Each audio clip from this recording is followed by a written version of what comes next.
time to test this fine tapper. So I gathered a variety of material to test this with, and we'll start with some really soft materials and then we'll step it up to some metals. So the first thing I was going to do is I was going to start with a 1/4 inch tap bit, but I found that that is too small for this particular holder. So let's see the smallest one that this can fit. Alright, so it looks like the absolute smallest tap you can use here is a 5/16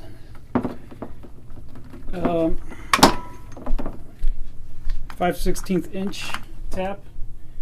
And on the metric side, yeah, it looks like 8, so M8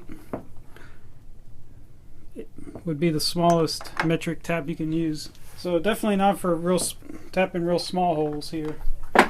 So what I'm going to do is I'm going to use a 3/8 24. The other thing you're going to notice here is to tighten this up, you have to go, it has a left-hand thread on it, so you got to tighten it the other way. First thing we'll do is we'll drill a couple holes here.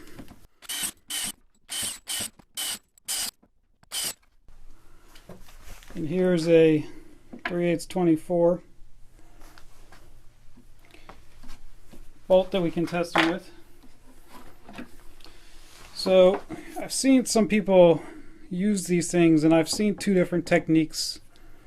The one technique is to basically put this on, start it on the hole, and then kind of put it in gear. So you have to spin this around. When you feel it go down, now it's actually in the tapping gear, and then start. The other thing I've seen is people actually start it and then actually just plunge it right down to the hole. So we'll try the first one by starting it and just trying to plunge it down.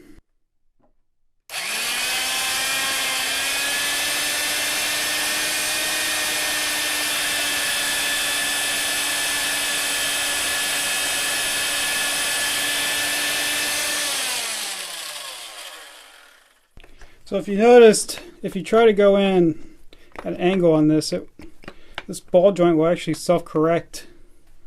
So that's a pretty nice feature there. Alright, so let's check our hole here. See how we did.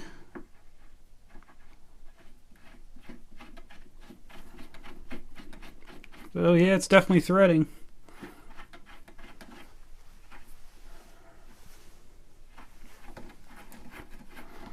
Now let's check how straight it was.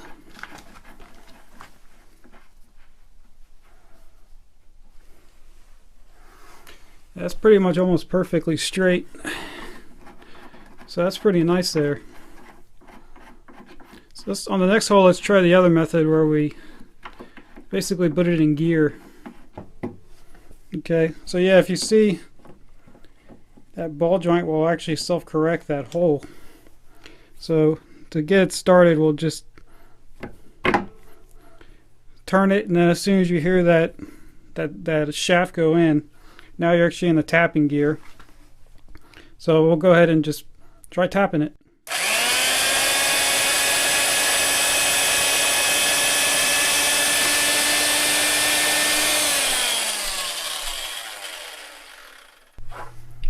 So yeah, that's really nice.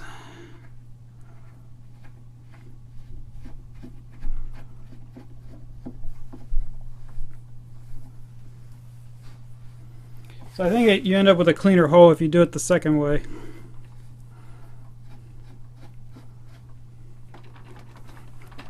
And yeah, we got a nice tap thread. So this material isn't really that conducive for tapping holes, so I'm even surprised that it can handle this fine thread. So just for comparison purposes, we'll go ahead and use a standard T-handle hand tap here, and we'll see how long it takes me to do one of these by hand.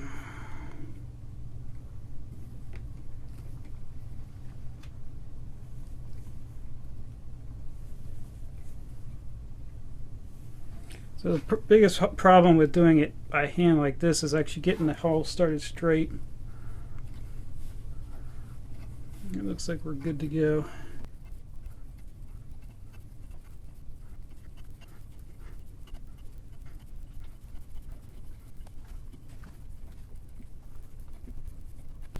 It looks like we're about through, so we'll back it out.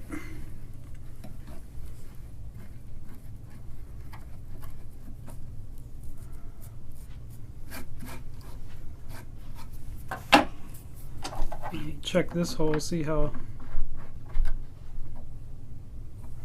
it definitely didn't give as, the threads definitely weren't as nice on this one. I think it's because I had a little trouble starting it.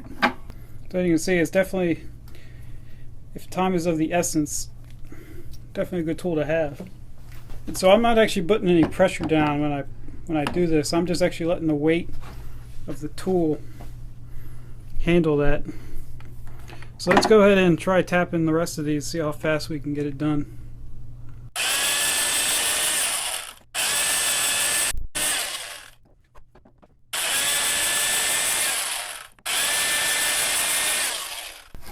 So it's pretty sweet. So this here is 1/4 inch 6061. And this is just a piece of scrap metal that somebody was getting rid of because somebody drilled holes in it and never used it. So luckily that hole size is perfect for this 3/8 bit.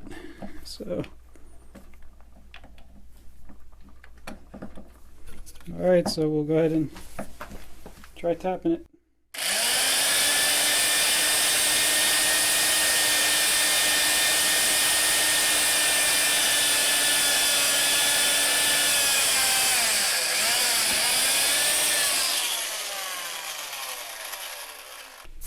Alright, so I had a little trouble getting that one started.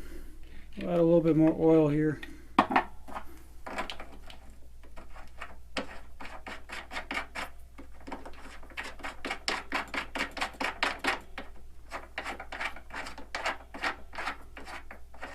And we'll go ahead and try this one.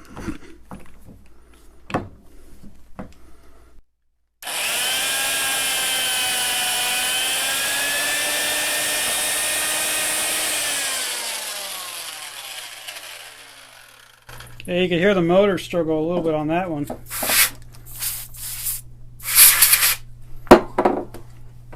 It could be because this tap is old and dull.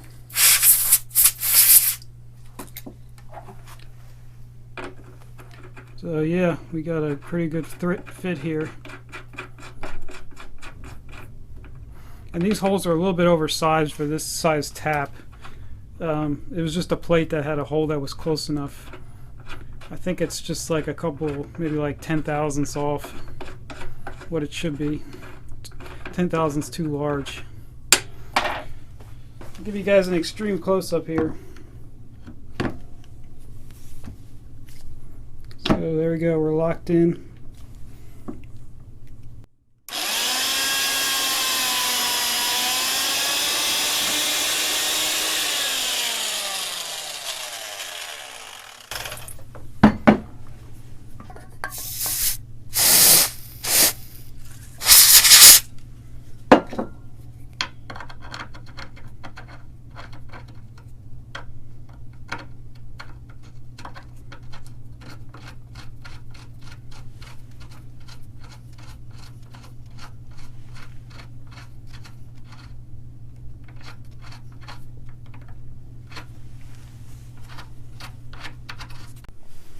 Alright, so let's take this thing to the extreme of what I actually have. The largest tap I have is a 1/2 inch 13.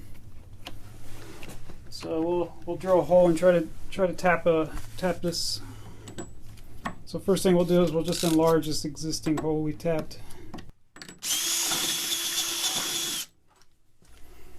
Alrighty, so here goes nothing. Tapping a 1/2 inch 13 hole in 1/4 inch aluminum.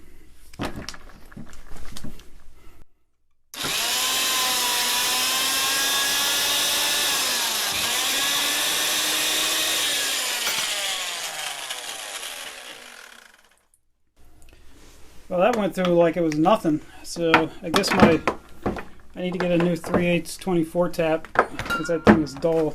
So let's check the fit of that.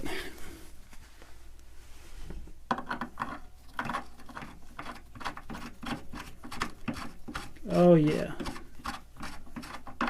that's a perfect fit.